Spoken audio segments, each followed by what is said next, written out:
গেল ৫ জুলাই থেকে ৩ দিনের ভয়াবহ বৃষ্টিপাত আর ভারী বর্ষণে বেড়িবাঁধ ভেঙে পানি প্রবেশ করে ৭ দিন ধরে বন্যায় পানিবন্দী ছিল পেকুয়া পৌরসভা সহ ৭ ইউনিয়নের ৯৫ ভাগ এলাকার প্রায় ১ লক্ষ মানুষ।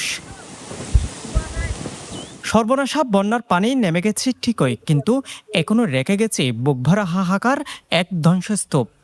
ভেঙে গেছে বসতবাড়ি, স্বপ্ন শেষ হয়েছে তরুণ উদ্যোক্তা থেকে শুরু করে বিভিন্ন স্তরের মানুষের। কৃষি খাতে ৪ কোটি, মৎস্য খাতে ২ কোটি, এলজিডি খাতে ৪২ কোটি টাকা সহ বিভিন্ন খাতে প্রায় ৫০ কোটি টাকার ক্ষয়ক্ষতি হয়েছে। পেকুয়ার সদর ইউনিয়নের পূর্ব মেহেরনামা পশ্চিমপাড়া এলাকার তরুণ উদ্যোক্তা খুরশেদ আলমের ১ একর কৃষি এবং ৪ একর মাছের প্রজেক্ট করেন ব্র্যাক ব্যাংক এবং গ্রামীণ ব্যাংক থেকে ১৫ লক্ষ টাকা লোন করে। প্রতিটি গাছে ভালো ফলন ধরেছিল, কিন্তু বিক্রি করার আগে বেড়িবাঁধ ভেঙে পানি প্রবেশ করে সব স্বপ্ন নিমিষে ডুবিয়ে দিয়েছে। পূর্ব মেহেরনামা বেড়িবাঁধ ভাঙ্গির আর প্রজেক্ট ফেভে বাগান ভীষণ হতে প্রায় ১৫ লক্ষ টাকার মতো। আর সবজি বাগান ছিল, ওই লাউ গাছ ছিল, তিতা করলা গাছ, চিচিঙ্গা গাছ, মালটা গাছ, কাঁঠাল গাছ, মানে সবকিছু মানে নষ্ট হয়ে গেছে। প্রায় ১৫ লক্ষ টাকার মতো লোন আসছিল। এই লোন লয়ে ব্যাগিন করছিলাম, মানে সরকারের থেকে কিছু সহযোগিতা কামনা করি। এই বন্যায় প্লাবিত হয়ে পেকুয়াতে ক্ষতিগ্রস্ত হয়েছে ১৫শত বাড়িঘর ও ১৫টি শিক্ষা প্রতিষ্ঠান। এছাড়া ১৮টি কালভার্ট সহ ২৩০ কিলোমিটার কাঁচা সড়ক ও প্রায় ৫০ কিলোমিটার পাকা আধা পাকা সড়ক নষ্ট হয়েছে। তবে ক্ষতিগ্রস্ত এসব এলাকার মানুষ সহায়তা চায় সরকারের কাছে। এই মুরগের গুণ আর ফুলটা দিয়ে দিবার নাসি আছে, নাসিও ভাঙি যদি মেরামত নকরিলে আমরা বছরে বছর কষ্ট পাই।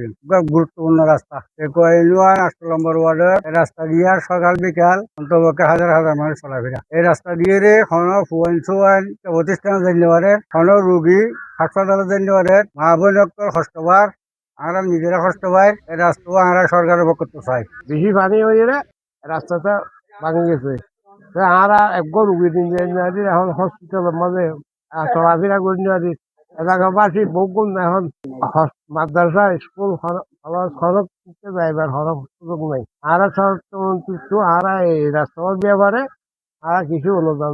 স্থানীয় এই নেতা বলছে, এই সমস্যা থেকে কেউ পরিত্রাণ দিতে পারবে না যতক্ষণ পর্যন্ত নিজেরা সচেতন হবে না। তাই নদী নালার পানি মূল নদীতে যাবার জায়গা যারা দখল করে রেখেছে তাদের সেসব কাজ থেকে বেরিয়ে আসতে হবে মনে করেন তিনি। জনপ্রতিনিধি বলেন, স্থানীয় নেতা বলেন, সরকার বলেন, এই সমস্যার থেকে কেউ আমাদের পরিত্রাণ দিতে পারবে না। যতক্ষণ না আমরা সচেতন হব সে পর্যন্ত আমরা এই পানি থেকে বাঁচতে পারবো না।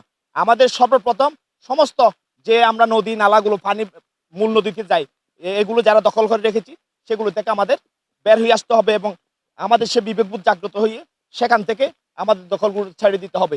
তারপরেই সম্ভব হবে যে এই পানি থেকে আমাদের বাঁচার। কৃষি অফিসের তথ্য মতে ক্ষতিগ্রস্ত কৃষকের সংখ্যা প্রায় ৮,০০০। পাশাপাশি ৫০০ হেক্টর জমি ও ৪ কোটি টাকার আর্থিক ক্ষতি হয়েছে। এবছর অতিবৃষ্টি এবং পাহাড়ি ঢলের কারণে ক্ষতিগ্রস্ত কৃষকের সংখ্যা প্রায় ৮,০০০ এবং এই ক্ষয়ক্ষতির পরিমাণ আমরা নিরূপণ করেছি ৫০০ হেক্টর জমিতে এবং প্রায় ৪ কোটি টাকার মতো আর্থিক ক্ষতি আমরা ধারণা করি। উপজেলা প্রশাসন বলছে, বন্যায় ক্ষতিগ্রস্ত হওয়া সবকিছুর নিরূপণ করা হচ্ছে আর সেসবের চাহিদা প্রেরণ করা হয়েছে জেলাতে। কক্সবাজার জেলার পেকুয়া উপজেলায় সাম্প্রতিক অতিবৃষ্টি এবং বন্যার কারণে এই পেকুয়া উপজেলার ৭টা ইউনিয়নের মধ্যে মোট এলজিডির আওতাভুক্ত ৩৯টা রাস্তা ক্ষতিগ্রস্ত হয়েছে। তার দৈর্ঘ্যের পরিমাণ প্রায় ৪০ কিলোমিটার। এছাড়া আরও ব্রিজ কালভার্ট ক্ষতিগ্রস্ত হয়েছে প্রায় 10টি। বিভিন্ন ব্রিজের অ্যাপ্রোচ ওয়াশ আউট হয়ে গেছে। তাতে ব্রিজ কালভার্ট এবং রাস্তা সব মিলিয়ে আর্থিক ক্ষতির পরিমাণ প্রায় ৪২ কোটি টাকার মতো ক্ষতি হয়েছে। এর বাইরে আরও অনেকগুলো রাস্তা যেগুলো এলজিডির আইডির বাইরে আছে, এরকম অনেকগুলো রাস্তা ক্ষতিগ্রস্ত হয়েছে। এই বন্যার ক্ষত এখন স্পষ্ট পেকুয়া জুড়ে। ক্ষতিগ্রস্ত মানুষের প্রত্যাশা দ্রুত পুনর্বাসন, ভাঙা বেড়িবাঁধ মেরামত এবং দখলমুক্ত জলপ্রবাহ নিশ্চিত করে স্থায়ী সমাধানের উদ্যোগ নেবে সরকার। News desk, পেনুয়া।